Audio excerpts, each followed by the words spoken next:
अभिमानी व्यक्ति को जब तक सब कुछ नाश ना हो जाए तब तक कुछ दिखता नहीं है। जो अभिमानी होते हैं उन्हें कुछ दिखता नहीं है, अभिनय ऐसा करते हैं जैसे दिखता हो। जैसे एक आदमी था, अच्छा कई लोग ऐसे होते हैं कि उनमें वो कमी हो, पर वो कमी हो तो बता दो तो ठीक है, पर बताते भी नहीं है, वो और बड़ी वाली कमी है।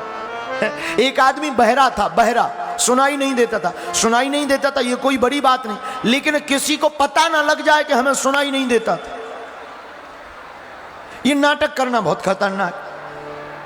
तो एक बार मित्र बीमार हो गया, इसने कहा पत्नी से, मित्र को देखने जाएंगे, मित्र बीमार हो गया है। पत्नी ने कहा किसी को ले जाओ, तुम्हें कम सुनाई देता है, कोई जोर से कान में कह देगा।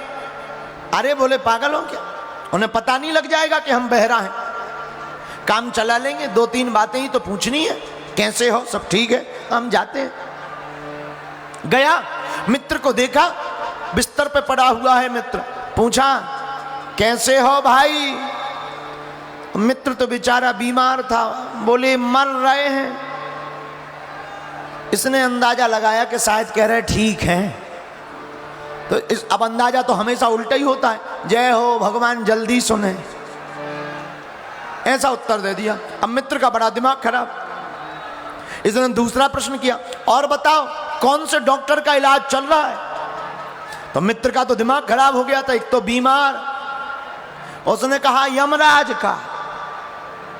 तो इसने अंदाजा लगाया कि किसी डॉक्टर का नाम लिया होगा, अब सुनाई तो दिया नहीं, अंदाजा चल रहा था कौन से डॉक्टर का इलाज चल रहा। उसने कहा यमराज का। हाँ हाँ, वो तो बहुत नामी डॉक्टर है, बहुत नामी, बहुत फेमस डॉक्टर है, बहुतों को उसने ठीक कर दिया, बहुत अच्छा है, बहुत अच्छा, बहुत नामी डॉक्टर, चलने दो चलने दो। अब तो मित्र का और दिमाग खराब, हम तो मर रहे हैं, और बताओ डॉक्टर ने खाने में क्या बताया, खाने में। अब मित्र ने झल्ला करके चिल्ला करके कहा पत्थरा बताए, पत्थर। अब इसकी बात सुनना, इसी लगा कि कोई भोजन बताया होगा, दाल चावल या खिचड़ी। बोले हाँ हाँ हाँ, हल्का भोजन है, बहुत बढ़िया, पेट ठीक रहेगा, जल्दी ठीक हो जाओ। अब बताओ, बहरे हैं पर दूसरों को बताना नहीं चाहते, ये और बड़ी वाली कमी है। इसलिए ऐसे लोग बड़े खतरनाक होते हैं जिनमें कमी हो तो कमी माने ना। ऐसे ही रावण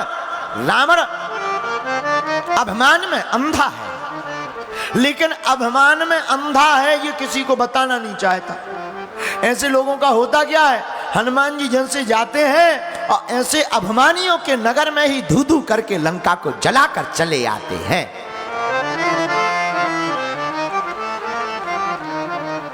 एक बात और, अभिमानी जो होते हैं उन्हें लगता है कि हमसे श्रेष्ठ कोई नहीं, परंतु ऐसा होता नहीं। और अभिमानी अपने से नीचे वालों को नहीं देखता, ऊपर वालों, और उनकी बराबरी करके उन्हें नीचे करना चाहता है। और जो दूसरों को मिटाकर बड़ा बनना चाहेगा वो भैया रावण के जैसा विनाश कर लेगा, लेकिन जो प्रभु के चरण को पकड़कर जीवन जिएगा वह हनुमान जी जैसा चारों युगों में पूजा जाएगा। हनुमान जी चारों युग परिताप तुम्हारा, चारों युग परिताप तुम्हारा।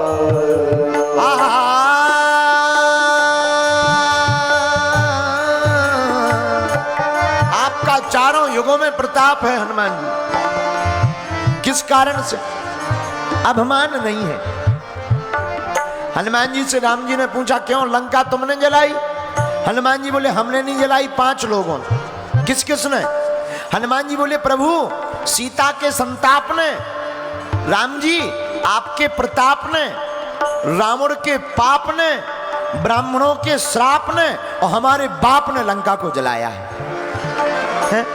लेकिन हमने लंका नहीं जलाई, हमारा कोई रोल नहीं है। यही होती है दैन्यता।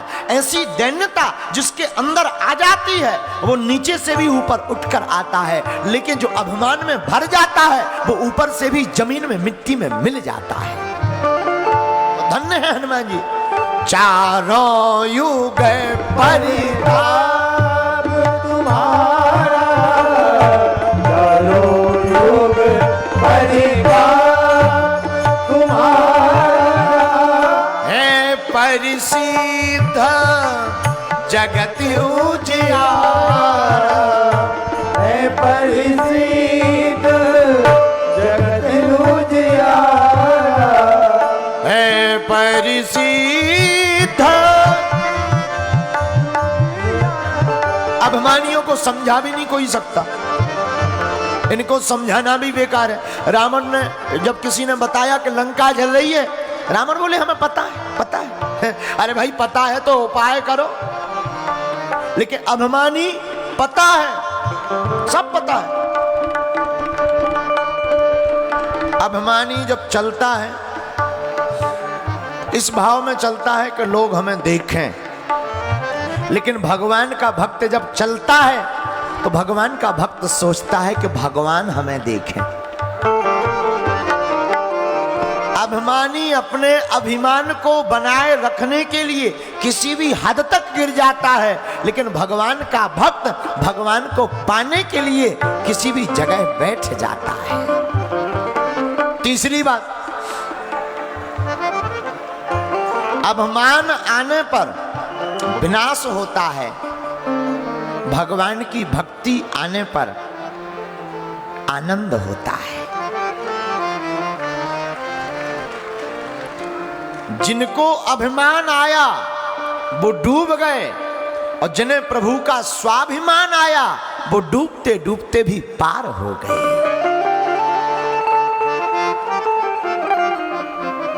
महाराज अभिमान से बचें कैसे? कोई भी सफलता मिले उसे परमात्मा को सौंप दो। कोई काम कर लो, जैसे हम विचार करें बाहरे हम कथा कर लेते हैं, हनुमान जी को क्या करना है? कुछ नहीं करना, माइंड का एक तार ढीला करना है। फिर का गुरु जी पागल हो गए, फिर कोई कथा सुनेगा आप ही लोग टमाटर मारोगे। क्या मारोगे? बोलो, टमाटर। और हम लोगों को, आप लोगों को एक आदत है दिखाने की। कई बार एक बात बताएं, कई बार आदमी गाड़ी भी नहीं लेवे ना, ऐसे चाबी घुमाएगा, ऐसे चाबी घुमाएगा और घुमाते। आजकल और बताओ, आजकल डीजल पेट्रोल बहुत महंगा हो गया है। चाबी घुमाने से डीजल पेट्रोल का कोई लेना देना नहीं, पर दुनिया वाले देखें कि हम पे गाड़ी है। ऐसे भी अभिमानी होते हैं। इन अभिमानियों का भी बीच बीच में लोग, ऐसे लोगों को भी ठिकाने भगवान बहुत अच्छे तरीके से लगाते रहते हैं। एक बात और, कोई सफलता मिल जाए तो हर समय फूलना नहीं चाहिए, अपनी सफलता को गुरुदेव के चरणों में सौंप देना चाहिए। कोई विफलता मिल जाए तो स्ट्रेस या डिप्रेशन में नहीं आना चाहिए। अपने पापों को समझकर हमारे कट रहे हैं उसमें भी प्रभु को धन्यवाद देकर मुस्कुराना चाहिए। भगवान को धन्यवाद दो, भगवान आपकी बड़ी कृपा, हमारा कोई पाप होगा जो कट रहा है। चौथी बात, कोई पद मिले तो मद में मत आना। पद मिले प्रभु की कृपा समझना, ना मिले तो समझना भगवान की और कृपा है, हमें फ्री रख करके भजन और करवाना चाहते। एक महात्मा के पास में एक गाय आई, एक चेला ने गाय दी, महाराज गाय ले लीजिए। वाह जय हो, अब तो खीर बनेगी। 2-4-10 दिन में वो चेला गाय वापस ले गया, होगा छिंदवाड़ा का, वापस ले गया। वापस जैसे ले गया, अब चेला बाकी शिष्य रोने लगे। क्या हुआ? गुरुजी ने पूछा। गुरुजी जो गाय आई थी चली गई, अब खीर कैसे बनेगी? गुरुजी बोले भगवान की बड़ी कृपा है, कौन गोबर उठाता? आई तो भगवान के लिए खीर बनेगी, और चली गई तो कौन गोबर उठाए? बढ़िया रहा, चलो और भगवान का भजन करेंगे।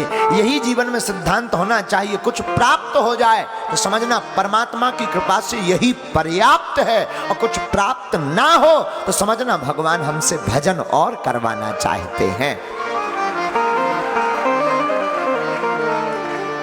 लेकिन हम लोग हम लोग दूसरों को देखकर मरे जा रहे हैं, मरे जा रहे हैं। आदमी जितना अपने दुख से दुखी नहीं है, पड़ोसी का सुख देके दिमाग खराब। एक बार एक आदमी ने तपस्या की, छिंदवाड़ा के आदमी ने, छिंदवाड़ा के आदमी ने तपस्या ब्रह्मा जी की। ब्रह्मा जी प्रकट हुए, वरदान मांगो महाराज, ऐसा वरदान दो कि जो हम मांगे वो मिल जाए।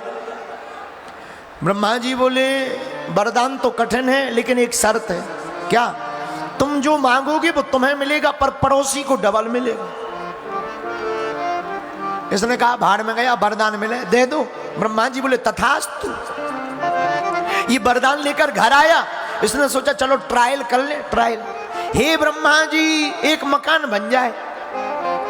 इसका तो एक बना, पड़ोसी की दो दो बन गए।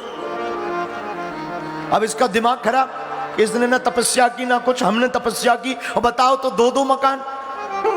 कोई बात नहीं भगवान, एक हमारे पास बढ़िया कार आ जाए, कार। इसके पास तो एक आई, पड़ोसी के पास दो दो।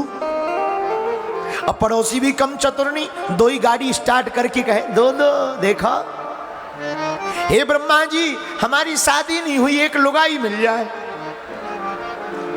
इसको तो एक मिली, पड़ोसी को दो दो। अब तो इसका और दिमाग खराब, पड़ोसी एक लेफ्ट में एक राइट में लिए खड़ा है। ये बेचारा पत्नी को देखे, पड़ोसी को देखे। तपस्या हमने की, भगवान हमने प्रकट किए, मजे ये मारे।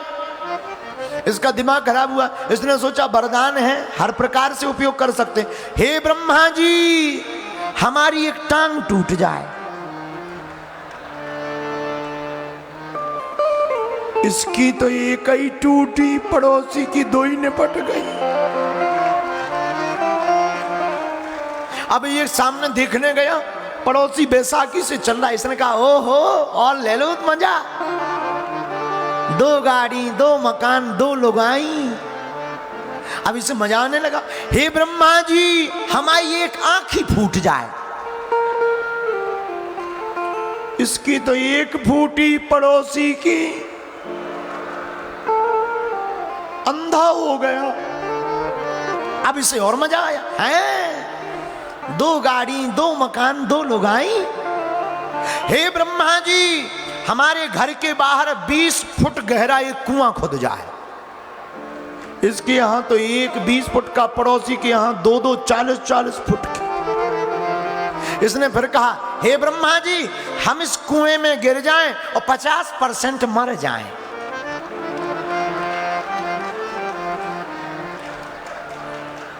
मतलब पड़ोसी की 13वीं हो जाए।